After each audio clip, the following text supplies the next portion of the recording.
The north of Aotearoa breathes differently.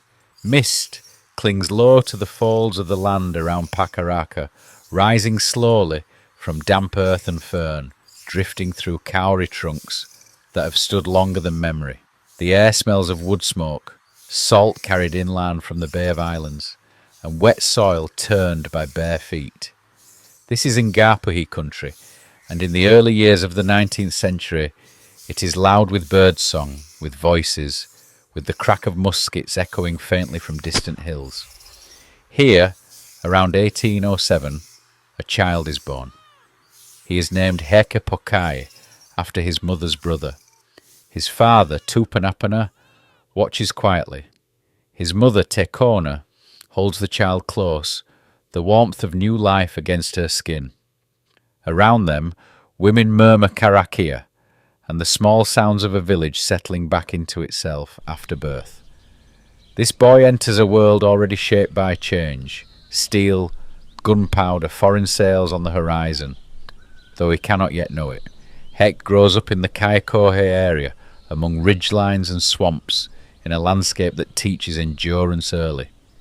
He learns the rhythms of cultivation and gathering, the weight of a taiaha in the hands, the stories that carry manner and warning in equal measure. He is quick, alert, people notice. As he grows, the north is burning, the musket wars ripple across Iwi, and Ngāpuhi stands at the centre of it. The sound of gunfire is no longer rare. Heke watches older warriors return from expeditions with blood on their clothes and victory in their voices.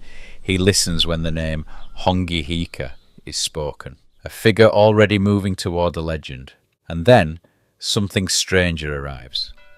In 1824, Heke walks into a missionary school at Kerikeri. The building smells of ink, paper and damp timber. Words appear on slates. New sounds enter his mouth. English prayers, unfamiliar hymns. He sits beneath the gaze of Henry Williams and learns not only letters, but the idea that power can also come from books, from belief, from alignment with something beyond the pair. It is not submission, it is observation. He absorbs everything. Heke moves between worlds with ease. The discipline of the classroom, the strength of the marae. He is baptized in 1835, takes the names Hōne Wiremu, and stands before the mission community with his wife Ono and their children.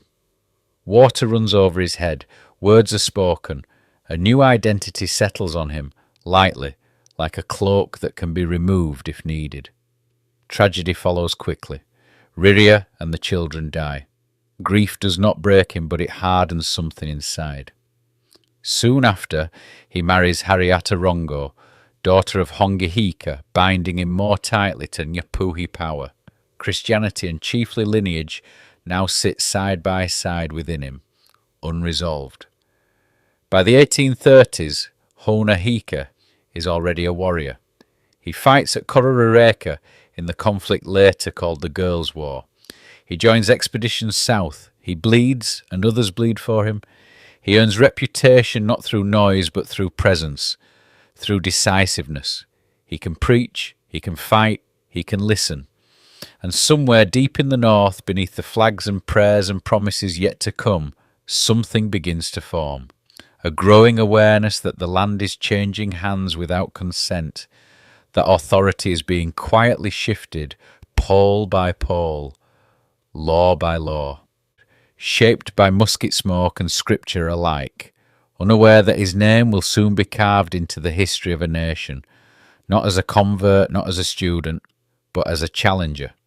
The wind moves through the trees at Kororāreka, and the story begins to lean forward. The ships come more often now. They slide into the Bay of Islands with practised ease, masts creaking, canvas snapping in the wind. Whalers, traders, naval vessels flying flags that announce ownership before a word is spoken. Kororāreka hums with activity, barrels rolling over planks, sailors shouting, a smell of rum, oil, sweat and salt thick in the air. Money changes hands, so does influence. Hōne Heke watches all of it. By 1840, he is no longer a young warrior learning the world. He is a rangatira, with standing, married into power, respected and listened to. He has learned the missionaries' language, absorbed their religion, stood inside their churches. He understands how the British think, or at least how they explain themselves. So when talk spreads of a treaty, Heke listens closely. The paper arrives with ceremony. Words are translated, then translated again. Promises are spoken aloud, smoothed by reassurance. Protection, partnership, authority shared, not taken. Some say Heke signs on the 6th of February, some say later. The truth is less important than what follows, because almost immediately the ground shifts beneath his feet. The capital moves south away from the north, away from Ngāpuhi. Auckland grows fat, while Kororāreka thins out. Customs duties appear where there were none. Ships stop coming. The bay grows quieter, too quiet. Heke feels it first in numbers, then in silence. Where once 20 ships might sit at anchor, now there are gaps. Empty water where money once floated. Ngāpuhi traders lose income. Chiefs lose influence. The old arrangements, the informal levies, the understandings between rangatira and captains are declared illegal by men newly arrived, backed by soldiers. Authority, Heke realises, is being redefined. The flagstaff rises above Kororāreka, tall and unmistakable. The Union Jack catches the wind on Mikey Hill, visible from the harbour, from the town, from the sea. It stands not just as a symbol of law, but of hierarchy, of whose word matters. Heke stares at it. Others grumble. Pomari II bristles. Titora fumes. American traders whisper comparisons. Stories of colonies that rejected distant rulers, of taxes imposed without consent. The American flag appears more often, bright and defiant. It flutters from ships, from buildings, even from the carved stern of Heke's waka. The missionaries worry, the governor watches, everyone senses the tension tightening. Heke does not explode. He calculates. He speaks with William Williams. He listens to Henry Williams. He hears their warnings and weighs them against what he sees daily. Land sales controlled, forests restricted, justice enforced by foreign courts. The execution of Wiremu Kingi Maketu hangs heavy in his mind. Proof that Māori law now bends beneath something else. This is not what was promised. In July 1844, the first axe bites into wood.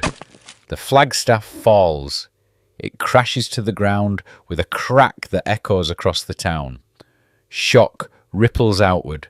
Outrage from the British, excitement and fear from settlers, approval from some Māori, concern from others. Heke is making a statement, not starting a war. Not yet. The pole is raised again. It is cut down again and again. Each time the message sharpens. This is not vandalism. This is argument. This is resistance made visible, audible, undeniable. The axe replaces the pen. The hill becomes a stage. By the fourth time, patience is gone.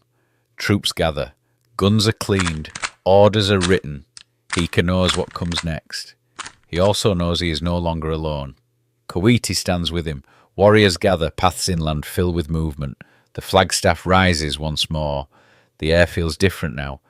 Heavier, metallic, edged with inevitability. The north holds its breath. The paper promises have dissolved into suspicion, and the argument has moved beyond words. Hōne Heke sharpens his blade. The sound of axes is about to be replaced by a gunfire. Dawn breaks quietly on the morning of the 11th of March, 1845. A thin light slips over Mikey Hill and down into Kororāreka. The harbour is calm. Smoke rises gently from chimneys. For a moment the town feels suspended between sleep and waking. Then the stillness shatters. Gunfire snaps through the air. Hōne Heke moves fast, breath controlled, heart steady. Around him, warriors surge forward, muskets raised, feet pounding the ground. The guard post is taken almost instantly. Shouting, confusion, the sharp sting of black powder. Men fall before they fully understand what is happening. Above it all, the flagstaff stands, tall and unyielding. Heke reaches it. The axe strikes wood. Once, again. Each blow sends splinters flying. The pole trembles, groans, then crashes down, dragging the Union Jack with it. The sound carries across the bay. Heavy, final. A message delivered without words. At the same time, Taruki Kawiti attacks from another direction. Kororāreka explodes into chaos. Settlers run, soldiers scramble. Cannon fire booms from HMS Hazard, iron tearing through buildings and earth. Smoke thickens, mixing with the smell of burning timber and fear. By midday, the town is breaking apart. Heke gives clear orders. Take what is useful. Leave the churches untouched. And so the Anglican and Catholic buildings stand unharmed while the rest of the town is stripped and emptied. This is not blind destruction. It is controlled defiance. By evening, Kororāreka is abandoned. British troops and settlers retreat to their ships, watching flames crawl through what was once the busiest port in the north. The rebellion has moved beyond symbolism. The war is real now. Heke does not linger. He leads his warriors inland, away from the coast and into the bush toward Lake Omapira. The land closes around them. Dense scrub, wet ground, birds startled into flight. This is familiar country. Every ridge and valley offers cover, memory, advantage. But Ngāpuhi is divided. Tamati Wakanene stands with the crown. Old alliances fracture. Cousins face cousins. The conflict tightens, becoming personal in ways no treaty ever could. These men know each other's voices, each other's strengths. Near the lake, rise. Heke builds Pukatutu, solid, deliberate, defensive. Nina establishes his own nearby. Between them skirmishes erupt, violent encounters followed by tense silence. Muskets crack, men fall. Manner is tested daily. In May, British forces arrive in strength. Red-coated soldiers move awkwardly through bush, never meant for marching. They bring discipline, numbers, and Congreve rockets. Fire streaking across the sky. And then, nothing. The rockets explode harmlessly against the palisades. Māori warriors laugh. Confidence surges. When the British attempt to storm the PA, they are met with confusion and close combat. Ambushes from scrub and gully. Shots fired from unseen angles. Heke fights hard. Kawiti arrives like a storm from the bush. Eventually the British retreat, shaken and blooded. 14 dead, dozens wounded. The PA still stands. But victory costs. Food runs low. Supplies dwindle. Heke leaves to gather provisions, moving through known paths. While he is gone, disaster strikes. Te Ahuahu falls to Nini's warriors, a crushing blow to Heke's prestige. Heke returns and attacks immediately. The battle is fierce, desperate. Bullets tear through bodies. Chiefs fall. Heke himself is badly wounded, forced to withdraw. For the first time, he is decisively beaten. Not by the British, but by his own people. Smoke clears. The war pauses, unsettled and unresolved. And as Hōne Heke lies recovering from his wounds, the shape of the conflict begins to change, drifting toward its final dangerous act. The bush grows quieter as the year turns. By late 1845 the war has slowed, but it has not softened. Hōne Heke is still recovering from his wounds, his body weakened, his presence less visible. Leadership shifts subtly. Taruki Kawiti steps forward, older, patient, deliberate. Where Heke's defiance was symbolic, Kawiti's is architectural. Deep inland, Ruapakapeka begins to rise. The pair is different, low, layered, designed not for show but for survival. Trenches snake through the earth. Bomb shelters are dug deep enough to swallow men whole. Palisades are spaced to absorb cannon fire. Every angle anticipates violence. This power is not meant to stand forever. It is meant to endure long enough. British forces arrive in strength. Artillery is hauled through mud and bush, guns dragged inch by inch into position. When the bombardment begins on the 27th of December, the sound rolls endlessly through the forest. Cannonballs smash into timber. Earth erupts, smoke hangs heavy, smelling of sulphur and splintered wood. Inside the PA, Māori warriors wait. They crouch in trenches, listening to iron tear through the outer walls above their heads. Bombs explode harmlessly overhead, while men sit below ground, calm, patient, protected. Days stretch into weeks.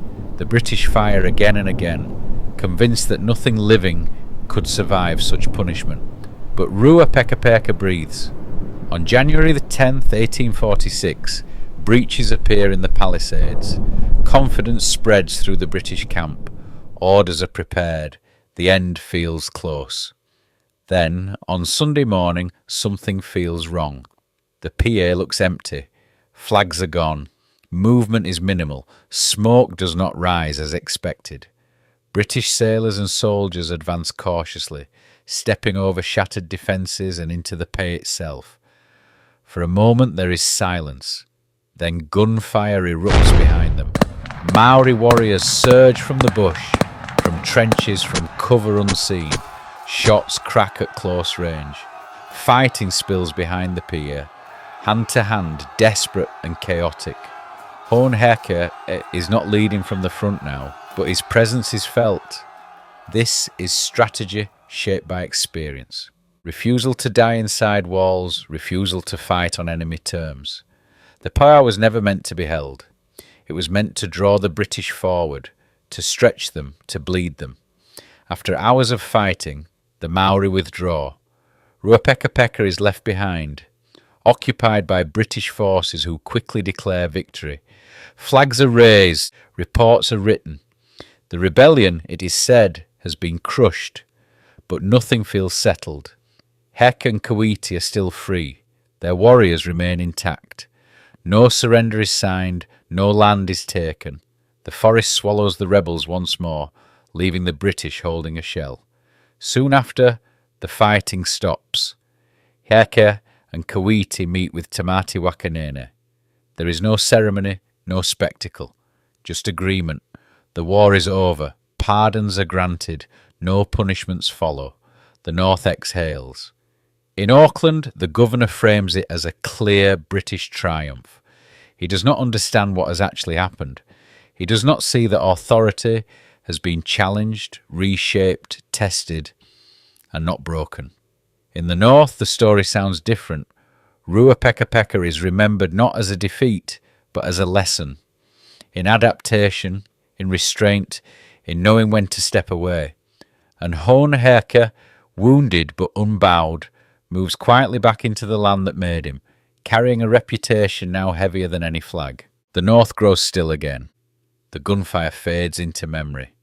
The bush closes over old tracks. Pa rot back into the earth.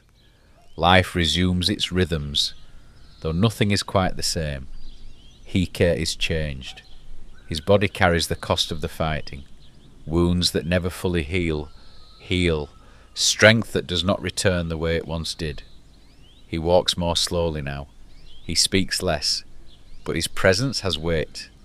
Among Ngāpuhi, his manner has not diminished. If anything, it has sharpened. He is spoken of as a patriot. Richard Davis writes that Heke has lifted himself to the very pinnacle of honour. Wherever he goes, people listen. He challenged the crown openly and survived. He forced negotiation where submission had been assumed. No land is confiscated, no punishment follows. That alone reshapes the balance of power. Heke does not return to war. Instead, he lives quietly, close to the land that raised him. The same hills, the same damp earth underfoot, the same wind moving through the trees. Christianity still sits within him, unresolved but sincere. He attends church. He listens to scripture. Faith, like resistance, remains part of him. Time, however, is less forgiving than armies. Tuberculosis settles into his lungs. Breath becomes difficult. Each cough pulls deeper than the last. By 1850, it is clear he is dying. The man who once moved easily through forest and fire now lies still, watched over by his wife Aotearoa and those who have stood beside him for years. On the 7th of August, Hōne Heke dies.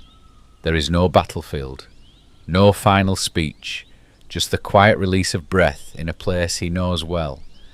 The Reverend Richard Davis performs a Christian burial service, words spoken softly over a man who lived between worlds. Then tradition takes over. Heke's body is carried away by those closest to him, his longtime guards and followers. They move through familiar paths to a cave near Kororāreka, a hidden place called Muskets. There he is laid to rest beyond public view, returned to the land without ceremony or monument. For decades he remains there, spoken of but unseen. His legacy, however, does not stay buried. The PR designs developed during the war spread across the country.